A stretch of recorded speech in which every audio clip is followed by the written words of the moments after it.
So you want to make more money. You want to get off the hamster wheel. You want to get out of the rat race. You want to break free from being in the cycle of debt and only being 1 or 2 months away from disaster. Well, then you want to listen to this video, because what I'm about to share with you, I'm going to share with you the 8 habits that you are probably incorporating into your life that are keeping you poor and keeping you stuck where you are. So before we start, I want to share with you the 3 core pillars that you need to understand about money.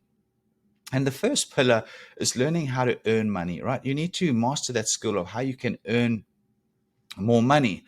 And once you learn that ability of how can I earn more money, is you work on pillar number 2, which is really about how do I now keep this money that I'm earning more of? Okay. Once you understand how to keep that money, then we go into pillar number 3, which is how do I grow my money? Right. So make that money that I'm keeping actually expand. Now, here's the thing that I'm going to share with you later on in this video. If you think by just saving money is you're going to actually be growing your money, you're actually wrong. By saving your money is your money's actually going to be decreasing and not growing. And I'm going to explain to you exactly why.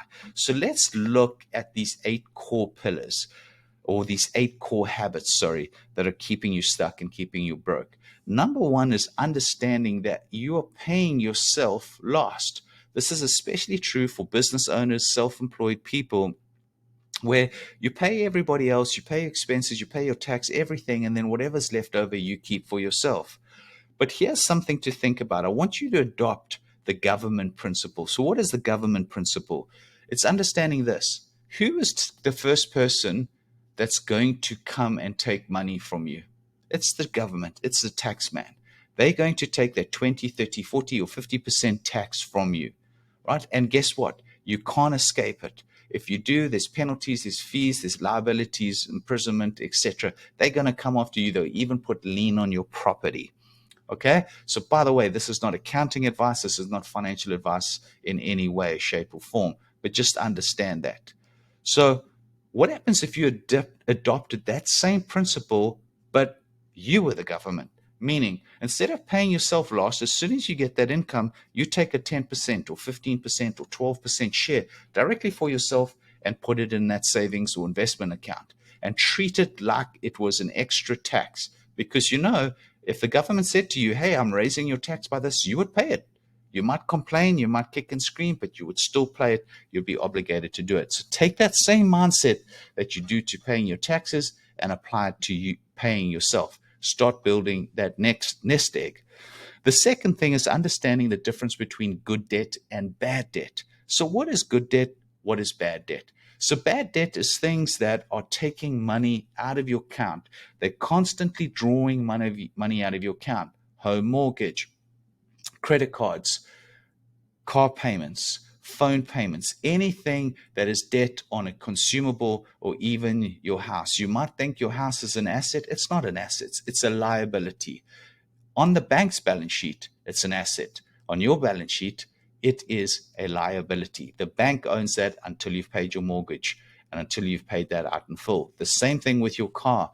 You're going to buy that car for $60,000. By the way, as soon as you drive it off the lot, it's probably depreciated 20, 25, maybe 30%. You're already losing money, plus you're paying interest on that car, right? Same as credit cards. They're going to keep smacking you with interest fees.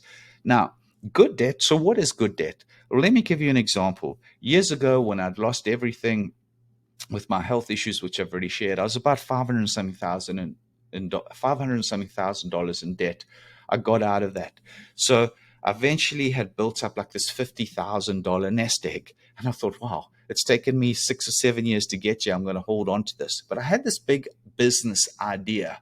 And I'd been running my business for a number of years. But the last 2.5 years before I came up with this idea, I could see this pattern emerging in some of my clients and some of the small stuff that I did. And I thought, should I take this money of mine and pour more money into my business and take advantage of this idea?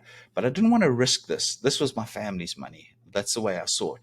But a couple of days after I had thought of doing this, is I actually got a notification from my merchant processor who processes all the invoice payments for for myself on behalf of my clients. And they said, hey, because of the payments that you've been doing, we've got a $40,000 loan for you.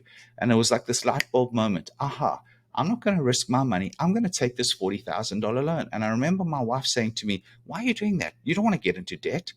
And I said, I got this idea. I'm pretty confident. Worst case scenario is that they just take 15% off all my invoices until I've paid this back in full. So I can't touch it. It's there. It's just going to come as an automatic deduction out of my business. So I don't want to risk our money. I'd rather risk this money. And I, again, learned this from Robert Kiyosaki. They did charge me an upfront fee of about 13%, which is pretty steep. My goal with that was just to turn that $40,000 into about $60,000. Well, I actually ended up surprising myself. That $40,000 that I invested in my business, I turned it into $129,000. And guess what happened? By the time I'd made that $129,000, just them taking the 15% off, I'd paid back that loan. And as soon as I'd paid back that loan, they came back to me and they said to me, we want to offer you it was just shy of $56,000 loan. I said, thank you. I'll take it again, even though I didn't need to. And what did I do? I took that money and repeated, because I knew in my business, if I did these things over and over, if I put X amount of money in, I'd get X amount of money back because I had the knowledge and experience. So that's the difference between good debt and bad debt. The good debt is I took that debt and I leveraged it to create greater income for myself in my business. Now, I wouldn't advise you to do this unless you know very well your industry or where you're going to take and put this money and deploy these assets. Don't go risk this. This is not gambling. It's not worth it. Okay? So that's the difference between understanding bad debt and good debt. So the third thing is just buying dumb stuff. Is we so influenced by all the magazines, by all the online stuff. We're seeing people walking around with $800 Gucci's and $500 slides and $400 and $700 belts and Louis Vuitton handbags and all of the stuff. Don't buy it if you can't afford it. Right? It's not going to make you any difference. All it's going to do is put some suffering on you at the end of the month or the rest of the year or in the future. So don't buy it unless you can afford it. There's nothing wrong with buying that stuff if you can afford it, if you have extra cash and you're taking care of yourself. And the same thing for something as simple as don't go around buying the $1,500 iPhone if you can't afford it. Right? Again, there's nothing wrong with living in abundance and buying the best stuff. But if you can't afford it, you got to delay that satisfaction or that instant gratification until you can. Let that be the motivator to go work harder rather than having to work harder being trapped by a credit card company, which leads me to the fourth point, which is putting stuff on credit cards, vacations, consumables, etc. Remember, always think about that good debt versus bad debt. The credit card companies, you're going to get sucked in there with promises of points and accumulating reward points and all of these things. Before you know it, you've got a big balance. You're paying 20%, 25%, close to 30% interest. And if you just made the minimum payments, that thing that you bought, that handbag that you built, that you purchased, if you made the minimum payments, you'd be paying that off for the next 6 years. And if you looked at the total interest payments, you'd have a heart attack. It would be so crazy. Okay? So then leads me to the fifth thing. And the fifth thing is not having a budget. All right? When you don't have a budget, how are you going to operate? How are you going to know what's coming in, what's going out, and where your spending is? So the biggest companies in the world, the best companies in the world, basically most companies in the world that survive have a budget. They know exactly what their income is. They know exactly what their expense is in detail. They know what's going out, and they have a budget. Okay, we can allocate this amount to this, allocate this amount to that, and that's how it goes. That's what you should be doing in your family. You should know this is what's for my mortgage or rent. This is for my car. This is for entertainment, clothing, meals, trips, saving, whatever, right? And if you go over in that one particular area, then you lose out for that month. You've got to delay it. And this is not about living frugal and not enjoying life. In fact, if you live this way, you'll actually enjoy life because you won't be trapped working to pay yourself out of debt, but operating in freedom. And that's really what we want. We want peace of mind and we want to live in freedom. Which leads me to the next point after not having a budget is a lot of people, when they start saving and I'm going to come to that saving point in a second, is that they think, well, let me go invest in the stock market because this is a good thing to get returns. And now, again, this is not financial advice. Go see a financial advisor. But this is what I would suggest. Don't just think that you're going to just go buy a stock because it's the hottest thing and everything's going to work, or just throw money at crypto. Rather go and invest in the economy as a whole. It's very difficult to bet on one stock and win. Know exactly when to get in and when to get out, and know all the information and all the risks about that one company, right? Rather go invest in a fund like a Vanguard fund, which tracks the entire S&P index, where that way you're investing in the most successful companies in America. You're pretty much investing in the economy of America. And it has a record of 70, 80, 90, over 100 years of returns. This is the average return that you can expect. And I think it's close, don't let me lie to you, but just over 10% or close to 10%. It's a good return, right? So rather look at those index funds as opposed to individual stocks. Now, this is where I'm going to introduce the wrong concept of saving. A lot of people think, let me just save some money. Now, I do recommend you do have some cash on hand to access that in case of emergencies, but don't put all your money into savings. Why? Because there's something called inflation. So, for example, say inflation is 10%, and you go and invest and you have saved $100 on the 1st of January. Well, by the end of the year, by the 31st of January, what that means is if there's a 10% inflation, that $100, it still says $100 on it, but the purchasing power is now probably only worth around about $90. Okay, so what you could buy for $100, you'd get less goods now. You'd get $90 worth of goods from what you had. Your money's actually depreciating. So you think you're saving, but it's actually going down. Now, the thing is, you might be saying, hey, well, my bank's paying me this high yield on my savings. It gives me 3%. Well, guess what? It's still 10% inflation. So you're losing 7%. Your money's actually decreasing, the difference between what you're earning in savings and the inflation rate at the time. Okay. But here's the thing. The banks know this. The banks take your money and they'll say, I'll pay you 2% or I'll pay you 4%. They're taking your money and then they're going and lending that money for 10%, 15%, 20%, whatever they can, right? So look at the credit card loans, look at some of the other loans that they take advantage of, right? That's what's called the spread. They're making a lot of money on that. They understand the idea of making money work for them. Okay? Very, very important concept. So remember, that was the third pillar. The second pillar, the first pillar was learn how to earn, learn how to keep it, and learn how to make your money grow. Putting it in saving is going to depreciate your money. Your money's actually shrinking.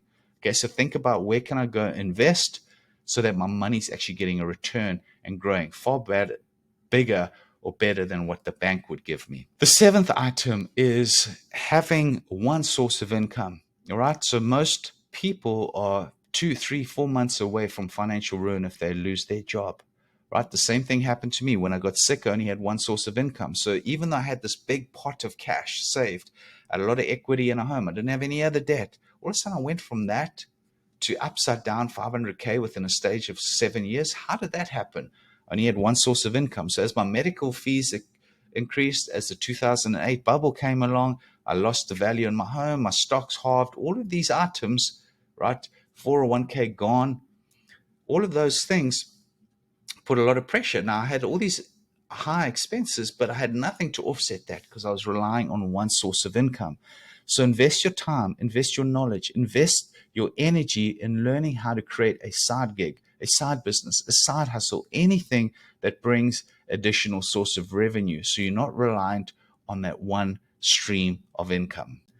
Which leads me to the final point. The eighth bad habit is lifestyle creep. And what that means is as you earn more, you start spending more. So you might be earning, just giving you round numbers, you might be earning $10,000 and you think, oh, I got this little secondhand car and I got this apartment and I'm buying my clothes here, wherever that is. And all of a sudden you get a pay rise. Oh, this is great. And you might go have a celebratory dinner, but all of a sudden you got that little bit extra money. You know what, honey? I think I need to get rid of this car and maybe we just upgrade it. Look, that other car's only going to be $100 a month. Fantastic extra. So you pay that extra $100 on the month on the car, but then the insurance goes up a little bit, the services go up a little bit, and then you think, yeah, you know what, that phone of mine, I got the old iPhone, I need the new iPhone. Hey, look at this, they're only going to charge me $38 a month plus. Hey, this is good. Well, hey, you weren't paying anything. Before you know it, you're a few $100s, a few $1,000s ahead of what you were spending. It's this lifestyle creep. Fast forward 10, 15 years, you got this big damn home. You got a garage full of kids' toys. You got 3 kids running around. They got different kinds of bicycles, all the toys. What's happened? You're still on the hamster wheel. You're still stuck in the rut, and you think, what happened? I'm earning all this money, but I'm in worse off situation. I'm more stressed out and overwhelmed and frustrated, and even though I'm earning more money. Why? Because you've become trapped in the cycle. You're stuck on the hamster wheel of this lifestyle creep. As your income has increased, you've just increased your expenses and put more pressure on yourself. So I hope you enjoyed this video. I hope this video helps you understand these 8 bad habits. Make sure you focus on eliminating some of these out of your life. Work on these things 1 at a time, 2 at a time. Hope you enjoyed the video. If you haven't already, please subscribe, comment, etc. My name's Kenneth. Loved having you here and loved creating this video for you. Take care. Cheers.